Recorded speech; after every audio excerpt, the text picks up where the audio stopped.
Sarah here, aka the Business Fixer. So today we are talking about hiring, how to know when to hire, who to hire first, and how to get it right. So I have a bit of a confession to make, right? And that is, and somehow it's got nothing to do with business and yet somehow has everything to do with it.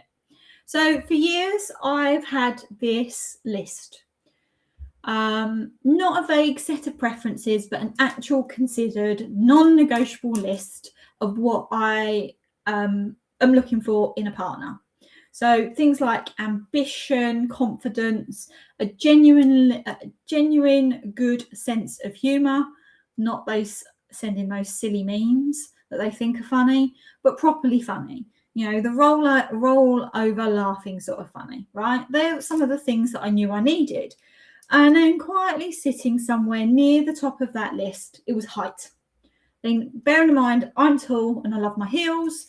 They had to be 6 foot or above. It was not negotiable. I told myself that, you know, when I've been on the dating apps, I would always be literally, it would be swiping left if they were shorter than 6 foot, right? And this is the thing, is that preference had somehow solidified into a requirement without me ever really questioning it.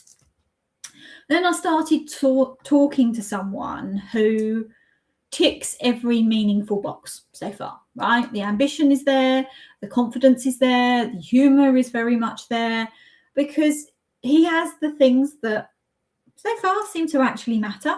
It's early days, but the fact that he's slightly shorter than me, that self-imposed ideal, didn't really even register. And the reason why I'm telling you this is that hiring works in exactly the same way. Business owners build their own version of a list. Sometimes it's written down, but more often than not, it's just carried around in their heads. And they mix up what they genuinely need with what they have assumed they need.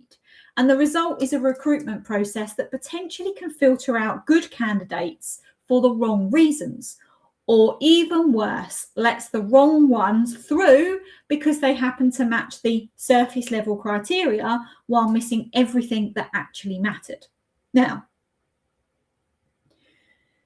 there is a version of the hiring story that almost every business owner ultimately recognizes.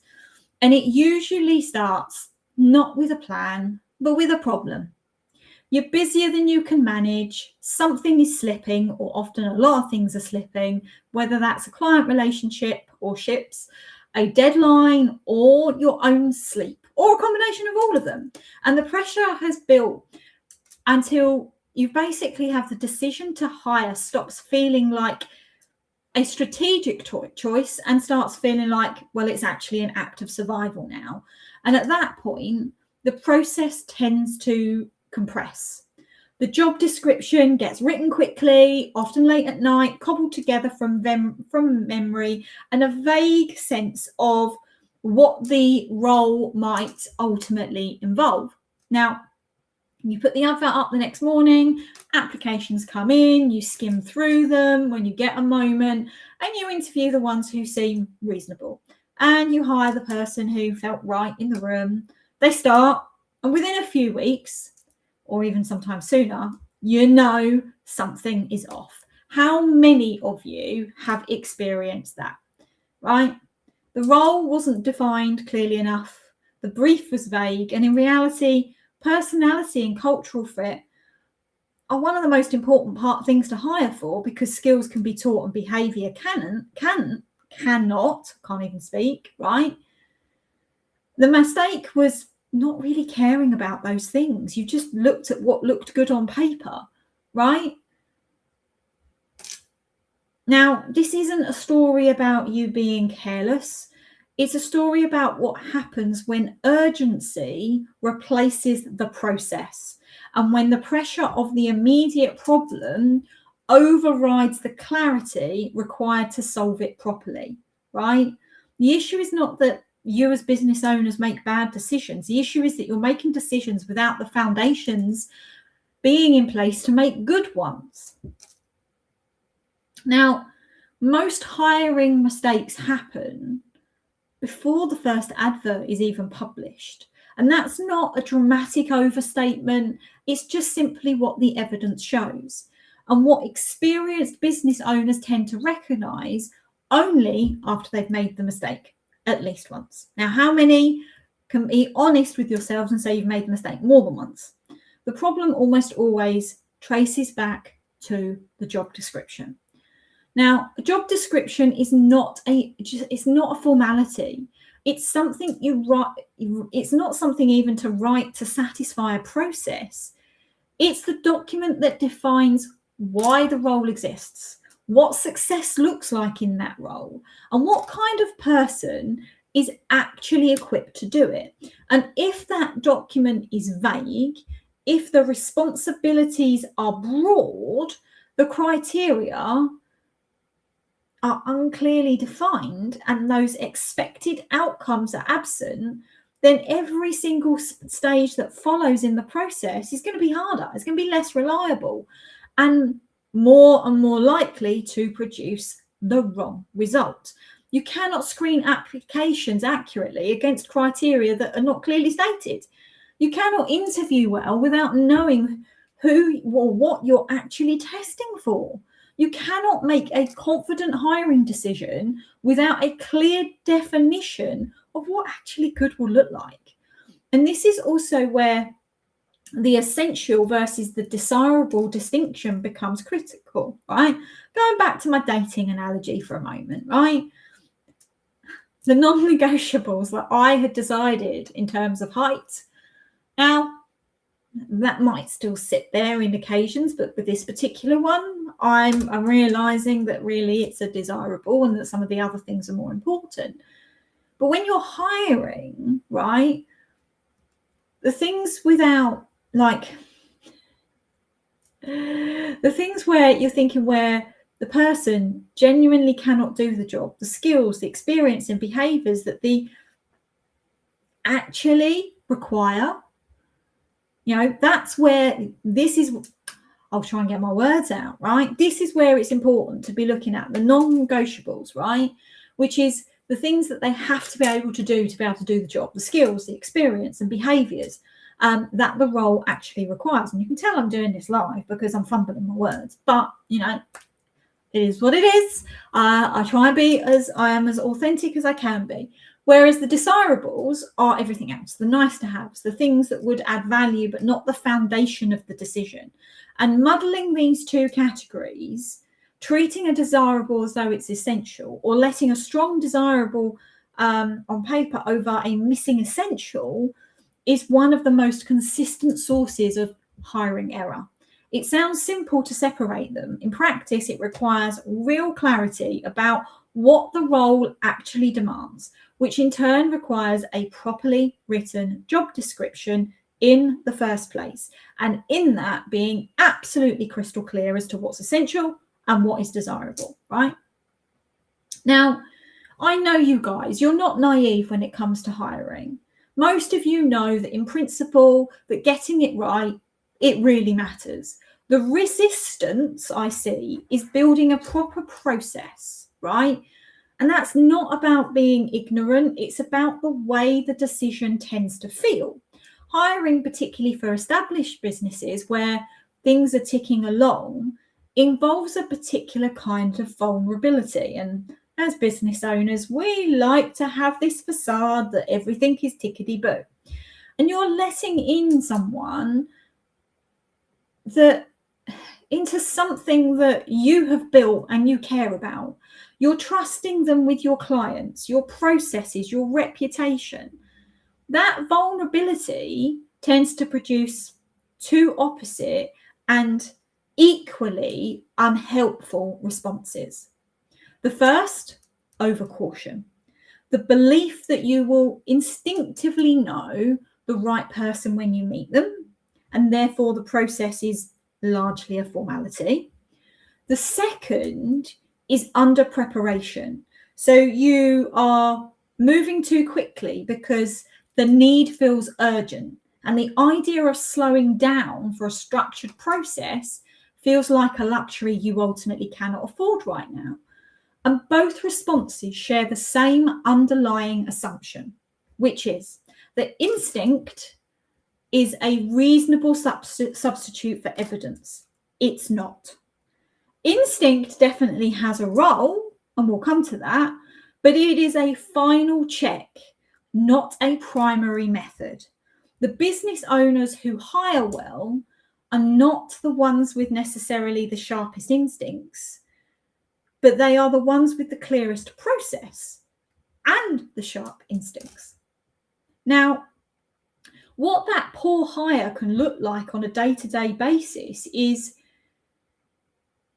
the lived experience of it, in terms of like what this looks like day to day. As I said, the commercial cost of a bad hire is often well documented, but it's the lived experience of it that is rarely discussed with the same level of honesty. And it's not usually a dramatic thing.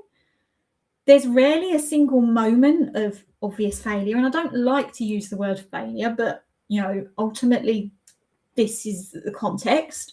What happens instead is a gradual accumulation of small things, a task completed to a lower standard than expected, a client communication that need to be quietly corrected, a question that needed answering for the fourth time.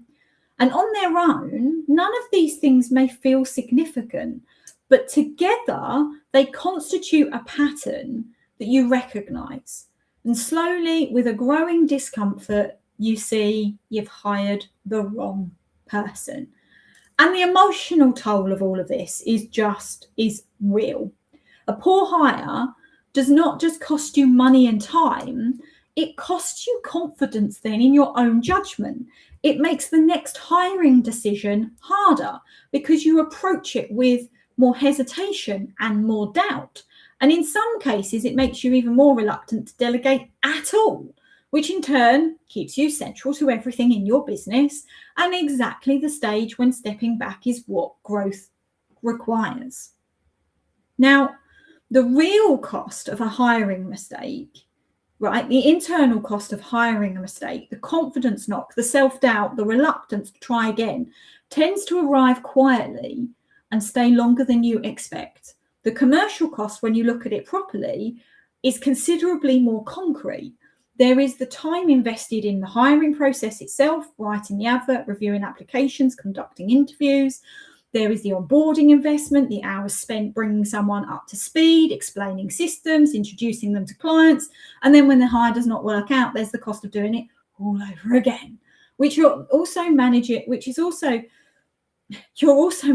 that disruption of a vacancy, often at the point when you are already stretched, right? Now, something to also be considering is a business that hires before it has the revenue base to support the role or before the role itself is clearly defined is not just making a risky decision, it's building instability into its structure at the precise moment when it needs that stability. The question of when to hire is therefore inseparable from the question of whether the business is genuinely ready, commercially, operationally, and in terms of how clearly the work has been defined. Now, I've talked about where it all goes wrong. Now let's talk about a process that actually works, because there is a reliable recruitment strategy that businesses can use, which is not complicated, doesn't require a dedicated HR team or even a large budget, but it requires a structured approach that's applied consistently that removes the guesswork from each stage of the process. So the first thing, which I've already alluded to, job description. It starts with the job description, not a list of tasks, but a properly constructed document that defines the role's purpose, its key responsibilities grouped into logical themes, the performance outcomes expected within the first 3 to 6 months, and a clear separation of those essential and desirable criteria. This document is the foundation of everything that follows. A weak job description creates noise at every subsequent stage. I've covered that, right? So you need to have a clear role purpose, 2 or 3 sentences. Responsibilities, as I said, grouped together. Performance outcome, describing what success looks like. That essential job, that essential criteria, without which the candidate cannot even do their job. The desirable criteria, the nice to haves that add value, but not the deciding factor. The cultural and behavioural standards that reflect how your business actually operates. Then the job advert.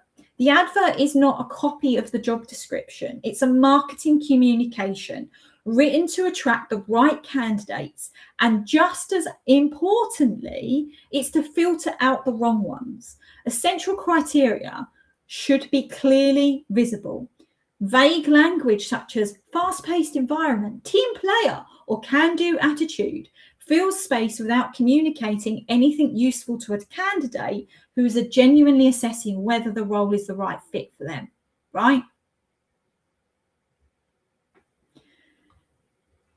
You really also need to be specific in terms of the picture of your culture and values that you're looking for. Then the screening before the interview. Now, this is key, and this is where my process is often so very, very different to everybody else, okay? Screening should happen before the interview, not during it. Pre-qualification questions, simple and direct, yes or no responses to essential criteria. Reduce the volume of unsuitable applications before you've invested any significant time. From there, an unscheduled telephone call is one of the most efficient filters available. A brief, unplanned conversation that tests communication, motivation, and basic coherence in real time. Candidates who are genuinely engaged and prepared will handle it well. Those who are not tend to reveal themselves very quickly, right? So you get that clarity and confidence in how they communicate. You get the genuine motivation by beyond simply needing a job. You get realistic expectations about the role and salary. And it's basic manners, attentiveness, and responsiveness, right? These are all things you can look at. Then you've got the 2-minute video stage, right? 2-minute video stage, which follows those who pass the telephone call. You ask candidates to record a short response to 2 key questions. It sounds simple, but it's remarkably revealing. It tests whether someone can follow clear instruction, communicate with clarity and confidence, and show genuine interest in the role and your business, all within a tight constraint. So a strong video will demonstrate confidence and clarity without the arrogance, that they've understood and followed those instructions. The amount of videos I've seen where I've said 2 minutes maximum, and they've sent me a 7-minute video. Genuine knowledge of and interest in your business, the effort and energy and the personality. This is where the video really shines. It shows their personality and whether that is going to align with your culture. Then you've got the structured interview and decision, right? When it arrives, you should be testing their competence, the cultural alignment, the practical capability, with a short relevant task included wherever possible. Decisions should be made using evidence gathered across every stage, not just on the strength of on that single impressive conversation. The final check is a hell yes test. If the decision feels uncertain or hesitant, then the answer is a no. Gut feeling does not replace evidence, but it does remain a legitimate final safeguard, right? Use things like personality profiling as well as part of the interview process, because I'll tell you what, the insights, they can really inform you, but don't use it to make the decision alone. So what shifted for me? I'll go back to the analogy. The height is still a preference. I'd be lying if I said otherwise. But when I'm talking to someone who has the ambition, the confidence, and the humour that genuinely matter to me, the preference simply does not come up. It's not that the criteria has changed. It's that it's been made irrelevant. What shifted was not the list, but the recognition that the right person has a way of making things that seemed important feel considerably less so, right? So that shift is now how I help business owners make with making their recruitment process, not lowering the bar, but getting clearer about where the bar actually sits and why. The moment you separate what you genuinely need in a hire from what you have assumed you need, the process becomes more focused, more honest, and significantly more effective. You stop filtering out good candidates on arbitrary grounds, and you stop letting unsuitable ones through because they happen to tick the surface level boxes. The right person becomes much easier to recognize because you know with real clarity what you are actually looking for. Now, hiring is not just about filling a gap. Every person you bring into your business is a structural decision, one that shapes the way the business operates, the standards it holds, and the direction it's moving in. The businesses that grow with confidence are not the ones that hire the fastest. They are the ones that hire with the clearest sense of what they are building and what each hire needs to contribute to that.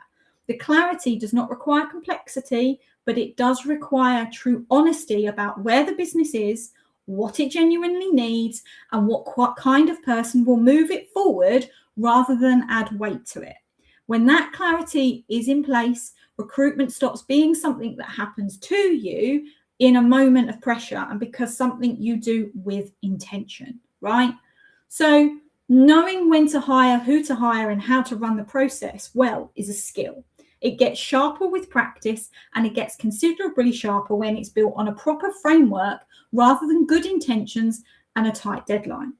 The business that get this right are not doing anything extraordinary. They're just defining roles clearly, advertising honestly, filtering early, and making decisions based on evidence rather than impression. They're treating recruitment as a commercial process, which is exactly what it is, approaching it with the same rigor they would bring to any other significant business decision. Now, this is achievable. It does not require more time than you have, but it does require using the time you do have more deliberately, starting with the foundations. And the foundations, as always, begin with knowing what you actually need.